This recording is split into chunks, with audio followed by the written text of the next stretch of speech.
Good morning. Wanted to talk about e-cigarettes today. They're somewhat new, they're somewhat hot in terms of an interest in growing, and they present some important issues for those of us that have been concerned about smoking for a long time, and issues for Americans and Iowans generally. As you may know, the e-cigarette is battery powered. It heats a liquid nicotine into a vapor that's then inhaled by the person. It's not like the combustible cigarette. It doesn't present the concerns about cancer, heart disease, and stroke, but it is highly addictive, as the combustible cigarette is around the use of nicotine. There are things that we probably don't know yet about the e-cigarette since it's been relatively new, but sales are growing throughout the country and to some extent in Iowa. In the country, it's projected that this year the revenue from e-cigarettes will be $1.7 billion. Kid smoking is estimated to have doubled in the last year in the country. And certainly it's here in parts of Iowa, and like everything else in the country, it comes to Iowa at some point in a significant way. So I think it's really important to think about what we should do about e-cigarettes, what kind of health concerns and opportunities they present. The first thing that really needs to be done is the FDA, which for I believe 4 years now, has had significant authority over tobacco products in the United States. The FDA has to sort of take control of the issue of e-cigarettes. They have to do a rule sort of establishing their authority by recognizing it as a tobacco product. It is a tobacco product. The nicotine that's in the e-cigarette is derived from the tobacco plant.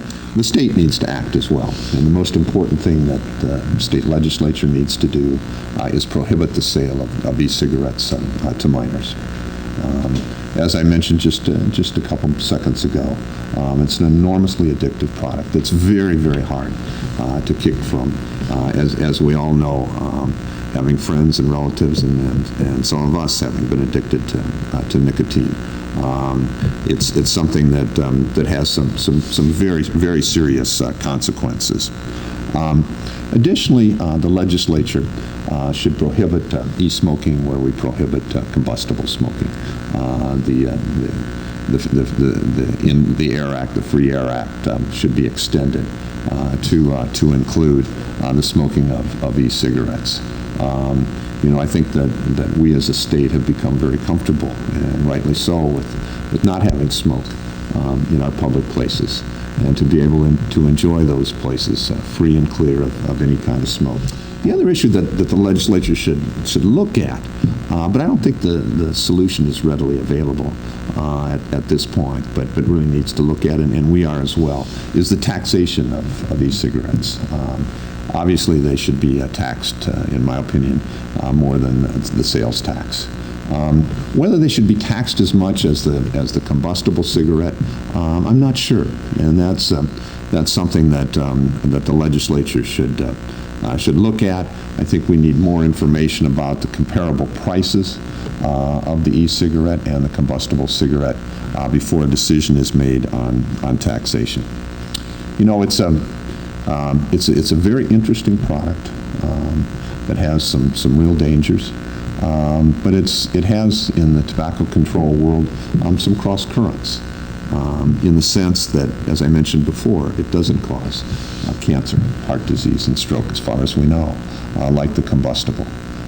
So if people move from the combustible to the e-cigarette, that could be a healthy move on their part and society's. On the other hand, by having the e-cigarette, more people might start smoking or not quit than they otherwise would and be addicted to nicotine. And worst of all, people might start or stay on the e-cigarette and then go back to or go to the combustible cigarette when they would have not gone there in the first place or quit. So it's got some enormous cross currents, and we need to look at that and try and figure out what the consequences are, what the sum of those consequences are.